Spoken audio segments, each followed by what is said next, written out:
मेळघाटातील वळण रस्त्यावरून वाहने घेऊन जाताना चालकांनी विशेष खबरदारी घेणे आवश्यक असते। याच डोंगरदरी वळण रस्त्यावर वाहन चालवत असताना नजर हटली तर दुर्घटना घडली समजा। अशीच घटना 22 फेब्रुवारीला परतवाडा इंदोर मार्गावरील वळण रस्त्यावर 2 ट्रक समोरासमोर भिडल्याने अनेक तास वाहतूक व्यवस्था खोळंबली। एसटीने जाणाऱ्या प्रवाशांना सुद्धा तात्काळात अनेक तास वाहतूक व्यवस्था सुरळीत होण्याच्या प्रतीक्षेत बसावे लागले। या वळण रस्त्याचे कायापालट करण्यात यावा अशी मागणी नागरिकातून आता होत आहे। मेळघाटात ये जा करताना वाहने हळू चालविणे आणि वळण रस्त्यावरून वाहने घेऊन जाताना विशेष खबरदारी घेणे आवश्यक असते। याच मेळघाटातील मध्य प्रदेश जाणाऱ्या वळण रस्त्यावर याआधी अनेक वाहनांचा अपघात घडला आहे। अपघातात अनेकांना आपला जीव तर अनेकांना गंभीर जखमी होण्याची वेळ आली आहे।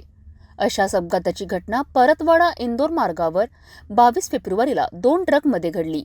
गुरुवारी सायंकाळी 7 वाजताच्या सुमारास शासकीय धान्य पुरवठा करणारे ट्रक क्रमांक MH43Y6913 व ट्रक क्रमांक MH40N 5229 घाटांजवळील वळणावर समोर आल्यामुळे परतवाडा इंदोर मार्ग जाम झाल्यामुळे वाहतुकी करणाऱ्या नागरिकांना मोठा त्रास सहन करावा लागला। रस्त्याच्या दोन्ही बाजूने वाहनांच्या लांबच लांब रांग लागल्या होत्या। खासगी बस परिवहन विभागाच्या बसमध्ये प्रवास करणाऱ्या प्रवाशांना तासोनतास रस्त्यावरच अटकून राहावं लागलं। परतवाडा ते धारणीपर्यंतचा हा मार्ग वळण रस्ता असल्यामुळे दररोज दिवशी या मार्गावर अपघात होतच असतात। या मार्गावर अनेक लोकांना आपले जीव सुद्धा गमवावे लागले। सार्वजनिक बांधकाम विभाग अचलपूर यांच्या देखरेखीतला हा मार्ग आहे। केंद्रीय परिवहन व मार्ग निर्माण मंत्री नितीन गडकरी यांनी या महामार्गाचा सुद्धा कायापालट करावा अशी नागरिक मागणी करीत आहेत।